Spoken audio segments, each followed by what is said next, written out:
Sabi yung ama ang Diyos. At yung anak, Diyos din. Sino nauna sa dalawa? Siyempre, nauna yung ama. Ang ibig ko ba dyan sabihin ay, ang Diyos, Ama, ay lilikha pa ng isa pang Diyos. Hindi siya lumikha ng isa pang Diyos.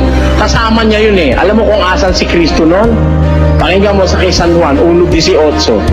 Walang taong nakakita kailanman sa Diyos. Ang bugtong na Diyos na nasa sinapupunan ng Ama, Siya ang nagpakilala sa Yung Kanya. anak, nung umpisa, nasa sinapupunan ng ama. Hindi niya nilikha, kundi nasa sinapupunan niya. Bahagi niya. Parang ganito, para maintindihan mo, no? Si Adan, di ba tao na, no? Eh si Eva, tadyang pa lang nun. Nung hugutin ng Diyos yung tadyang, ginawa niyang Eva. Kaya si Eva galing kay Adan. Parang yung anak nasa sinapupunan ng ama. Eh anong ginawa ng ama doon sa nasa sinapupunan niya na anak? Nilikha niya ba? Hindi niya nilikha, kundi ang sabi niya ganito. 1:5. Sapagkat kanino nga sa mga anghel sinabi niya kailanman, ikaw ay aking anak, ikaw ay aking ipinanganak ngayon. Ngayon, ipinanganak siya ng Diyos. Sabi niya, ikaw ay aking ipinanganak ngayon. Nasa sinapupunan ng Diyos eh. Kumbaga, nasa kalooban ng kanyang pagka-Diyos. Binigyan niya si Kristo ng sariling kalagayan, ipinanganak. Ano ang kahulugan sa Biblia ng salitang ipinanganak? Pakinggan niyo sa 8:22 ng Kawikaan. Inari ako ng Panginoon sa pasimula ng kanyang lakad, bago pinasimulan ang kanyang mga gawa ng una. Ako'y nalagay mula noong araw, mula nang walang pasimula, bago nalikha ang lupa. Ako'y nailabas. Oo, bago nalikha ang lupa, ako'y nailabas. Bakit nailabas? Eh kasi nasa sinapupunan siya ng Ama. Bago pa nilikha ang lupa, ako'y nailabas. Tapos, Ako'y nailabas nang wala pang mga kalaliman, nailabas na ako nung wala pang mga kalaliman. nang wala pang mga bukal na sagana ng tubig.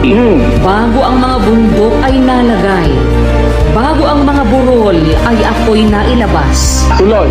Samantalang hindi pa niya nililikha ang lupa, ni ang mga parang man, ni ang pasimula man ng alabok ng sanglibutan. Nang kanyang itatag ang langit, nandoon ako. Matanda pa pala sa langit ito eh. Paano naman kaya naging tao ito eh? Wala pang ang alabok eh. Hindi pa niya inilikha ang alabok ng lupa, nandoon na ako. Nang itatag niya langit, nandun din ako. Sabi niya oh. Eh ang tao galing sa alabok. Eh paano naging tao si Kristo? Wala pang alabok eh, may Kristo na. Oh, isipin mo naman yun. Kaya, nang itatag niya langit, nandun na ako. Nang itatag niya langit, nandun ako. Nang siya'y maglagay ng balantok sa balat ng kalaliman, Ng kanyang pagtibayin ang langit sa itaas, nang maging matibay ang mga bukal ng kalaliman, nang bigyan niya ang dagat ng kanyang hangganan, upang huwag salangsangin ng tubig ang kanyang utos, nang kanyang iayos ang mga patibayan ng lupa. Nasa siping nga niya ako. Kita mo, di magkasama sila. Nung gumagawa ang Diyos ng lahat ng bagay, nasa siping niya ako.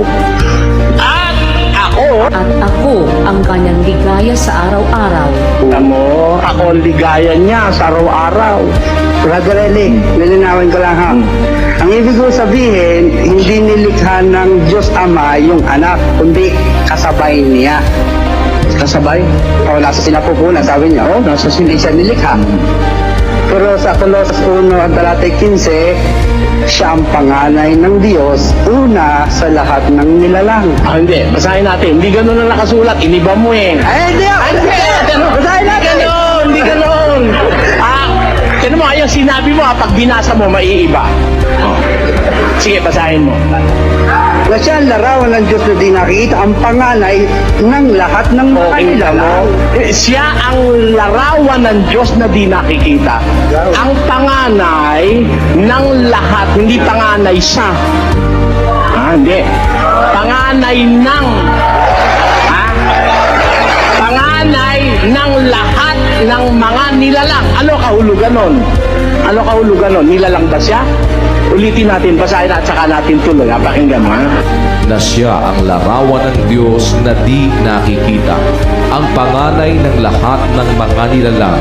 Bakit? Sapagkat sa Kanya nilalang ang lahat ng mga bagay, sa sangkalangitan at sa sangkalupaan, na mga bagay na nakikita at ang mga bagay na di nakikita, maging mga luklukan o mga pagsakop o mga pamunuan o mga kapangyarihan.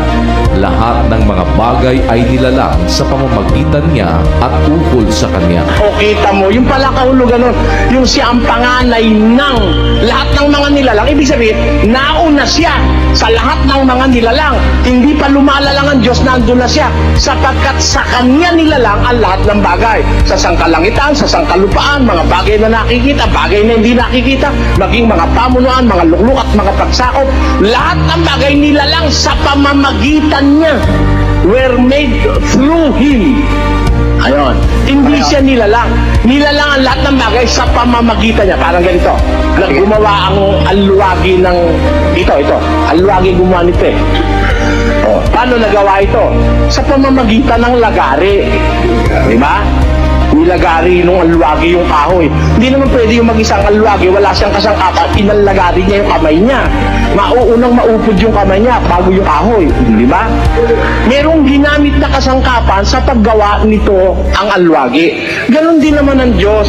Ang kasangkapang ginamit niya sa pamamagitan ng Kristo, ginawa niya ang lahat ng bagay. Ang katunayan, sabi ni Juan, balikan natin. Uno-uno. Nang pasimula, siya ang verbo. At ang verbo ay sumasa Diyos. At ang verbo ay Diyos. Ito rin ang pasimula'y sumasa Diyos. Oh. Ang lahat ng mga bagay Ay ginawa sa pamamagitan niya. At alinman sa lahat ng ginawa ay hindi ginawa kung wala siya. Ayun ang nasa Biblia. Di ba? Ang verbo ay Diyos. Ang verbo'y sumasa Diyos, ang verbo'y Diyos. Ito rin ng pasimula'y sumasa Diyos. Lahat ng bagay ay ginawa sa pamamagitan niya. At alinman sa lahat ng ginawa ay hindi ginawa kung wala siya. Ando na ba siya o wala? Ando. Kaya nung gumagawa siya, ando na nga siya. Gumagawa ang Diyos, ando na siya.